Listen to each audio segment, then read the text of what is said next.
that the predictions are that within 30, 40 years, most of the materials with this expansion of the population and the market developments will almost disappear. There are even some scientists who were saying that with the population rising rapidly as it does, and hopefully with the growth of economic prosperity all over the world, we would need, after 50 years, 4 Earths to sustain such great population, if we would use our resources in the way that we are doing that now.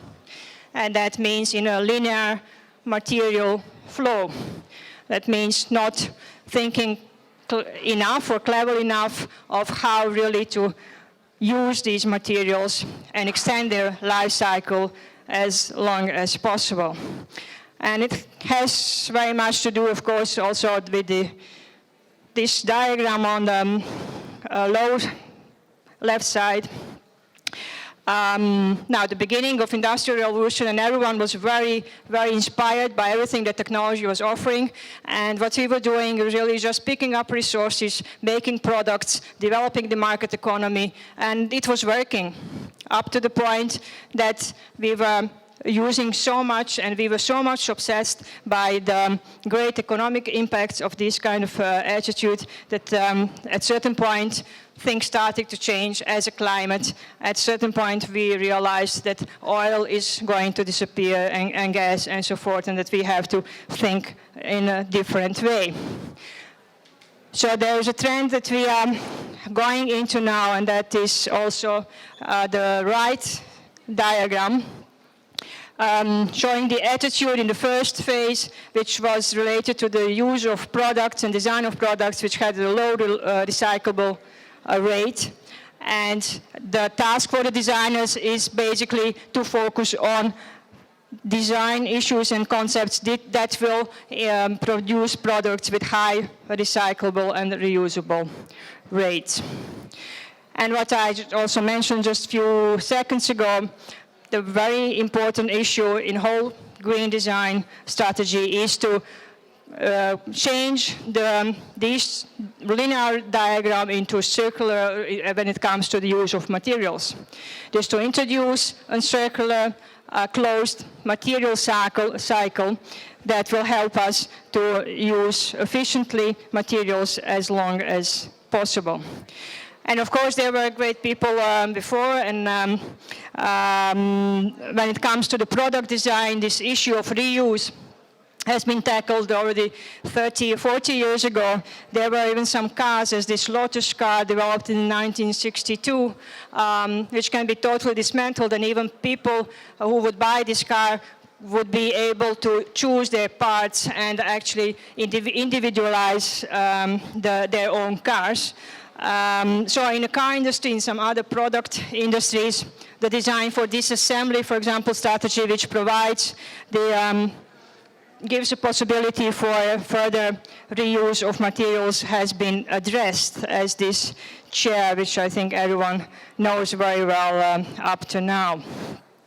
I will go quickly through this one because I want to come to the building, because one of the sectors, I think it's also well known, which really has the biggest problems, is the building sector. And somehow that is the most difficult one to change.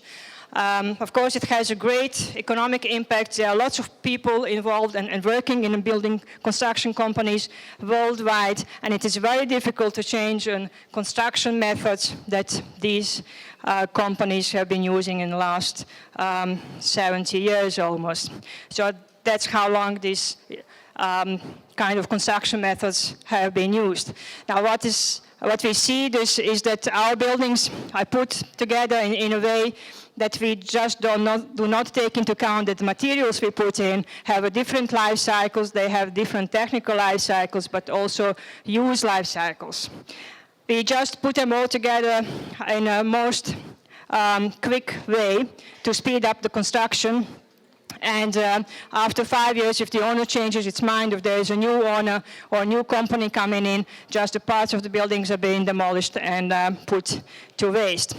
So what the architects really need to address is the configuration of the buildings and structures, and how do you design buildings which can easily adapt to different requirements, and not only different use requirements, but also climate requirements. We are dealing these days with the issues of warming, of global warming. There are also some talks that maybe over the 20 or 30 years it will be more colder now. That does not mean that we'll have to demolish our facades in order to bring in another one. So basically buildings should be intelligent enough, or put in an intelligent way, so that you can really easily adapt them to different circumstances, take parts out, upcycle them, or upgrade them and bring them back to the building or users.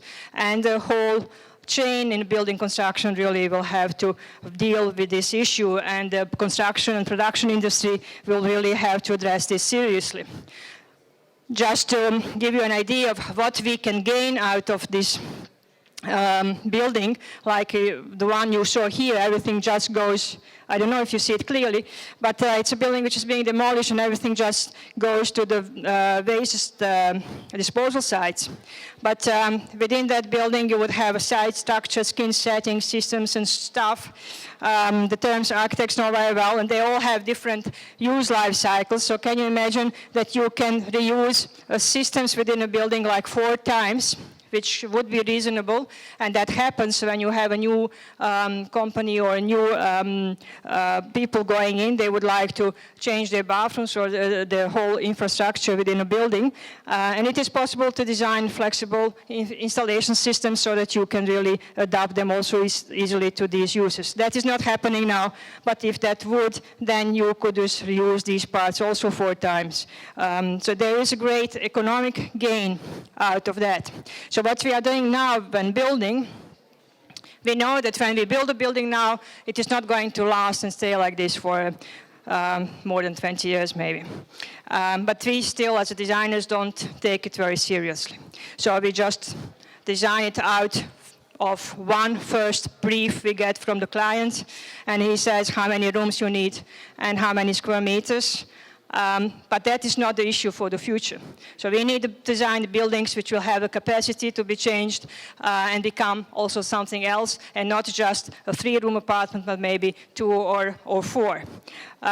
So we have to ask as designers critical questions to the ones who need the buildings, and they have to come up with possible scenarios for the future. If we don't do that, then basically what we see now is that we are wasting materials, we are wasting energy, and we are wasting money which is put into the buildings and into construction sites, because we are not reusing them after 10 years when they are being demolished.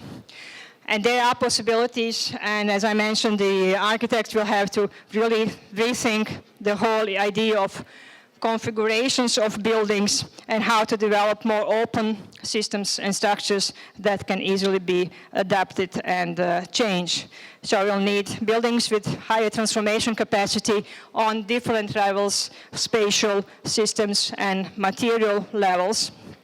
They will have to be more adaptable, so that parts can be reusable and reconfigurable, materials upcyclable. We would like to have energy concepts integrated into them, very clever water ideas and concepts, and integrated green. So this would be kind of integration of major green design aspects which we would like to see into the building of the future.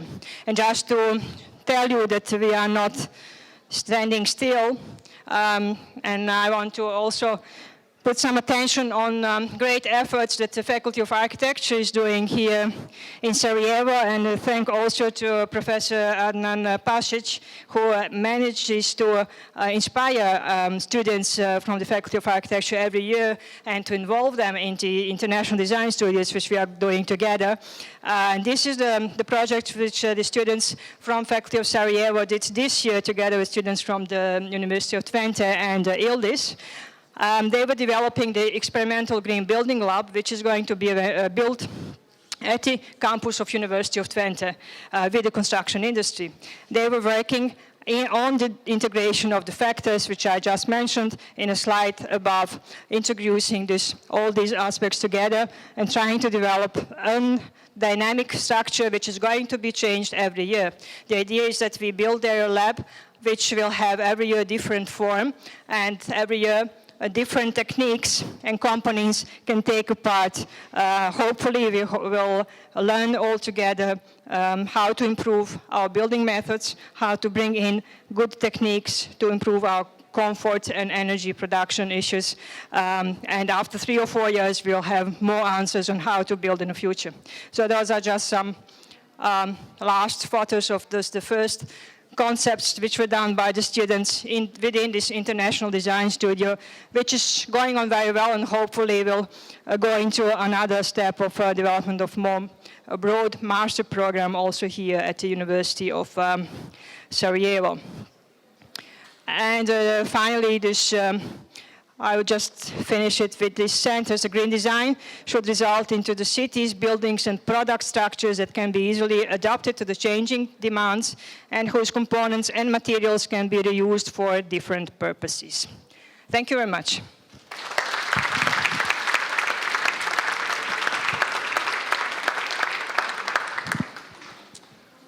Elma, thank you very much for setting out an ambitious and urgent agenda for the Green Design Festival.